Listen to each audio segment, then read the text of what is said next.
Assalamualaikum warahmatullahi wabarakatuh.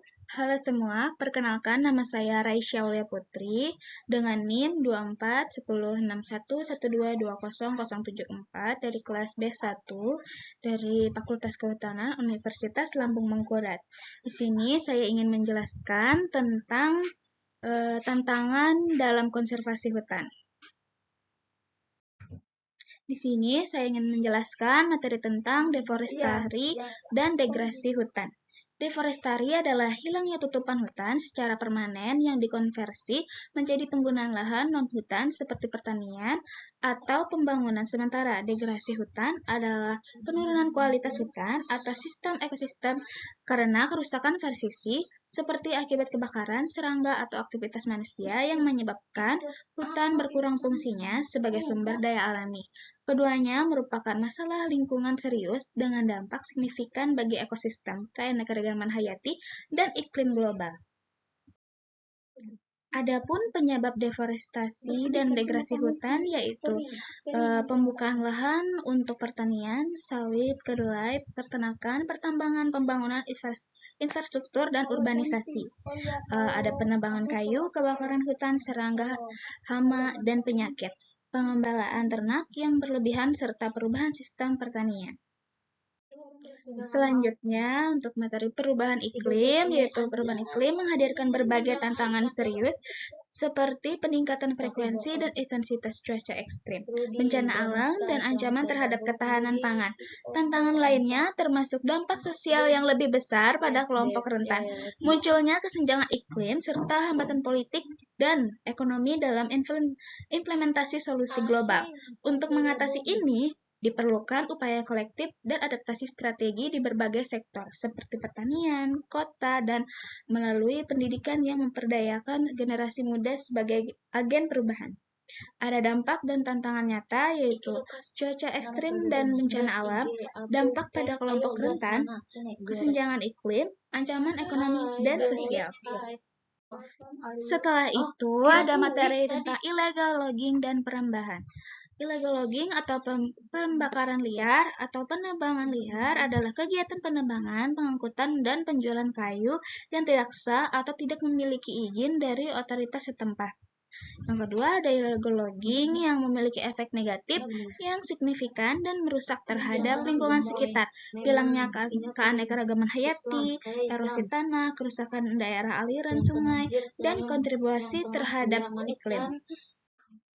Setelah itu ada konflik lahan dan tenurial. Konflik lahan tenurial adalah perselisihan atau pertentangan klaim mengenai hak penguasaan, pengelolaan, pemanfaatan, dan penggunaan suatu lahan atau kawasan. Seringkali terjadi antara masyarakat lokal, perusahaan, dan pemerintah.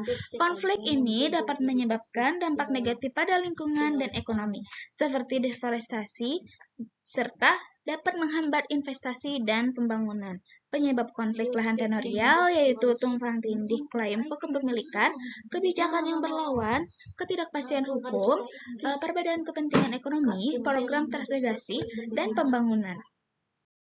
Setelah itu, dampak konflik lahan tenurial, yaitu ada di lingkungan. Konflik ini berpotensi menyebabkan deforestasi dan degrasi lahan karena adanya aktivitas yang tidak berkelanjutan. Adapun di sosial ekonomi, konflik dapat berdampak negatif pada mata pencaharian dan kesejahteraan masyarakat yang tergantung pada lahan tersebut. Penghambatan pembangunan dapat menghambat investasi dan pembangunan ekonomi, terutama di sektor kehutanan dan perdesaan. Upaya penyelesaiannya apa sih? Upaya penyelesaiannya itu ada perhutanan sosial dan mediasi dan negosiasi. Di perhutanan sosial itu ada program-program seperti hutan desa, hutan kemasyarakatan, dan kemitraan, memberikan akses legal dan kepastian hukum kepada masyarakat untuk mengelola hutan, melibatkan mediasi antara pihak yang bersengketa untuk mencapai kesepakatan dan menyelesaikan konflik. Setelah itu ada materi tentang rendahnya kesadaran dan partisipasi masyarakat. Bagaimana cara meningkatkan kesadaran lingkungan di masyarakat?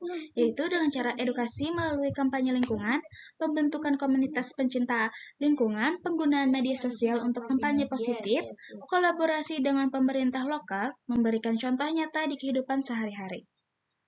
Rendahnya kesadaran dan partisipasi masyarakat menyebabkan kebijakan tidak efektif, krisis kepercayaan, apatisme, dan hilangnya rasa memiliki terhadap pembangunan. Penyebab meliputi kurangnya informasi, aksesibilitas, pendekatan pemerintah yang lemah, dan sumber daya yang terbatas. Sementara solusinya yaitu mengadakan edukasi, kampanye, pembentukan komunitas, dan penguatan jejaring.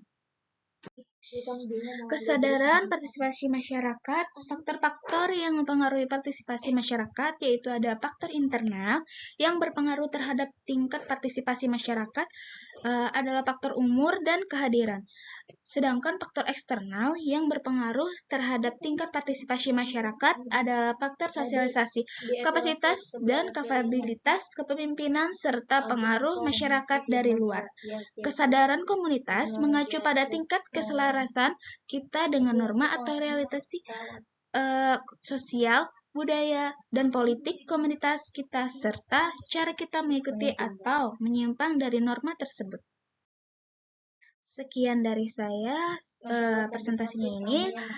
Terima kasih atas perhatiannya. Wassalamualaikum warahmatullahi wabarakatuh.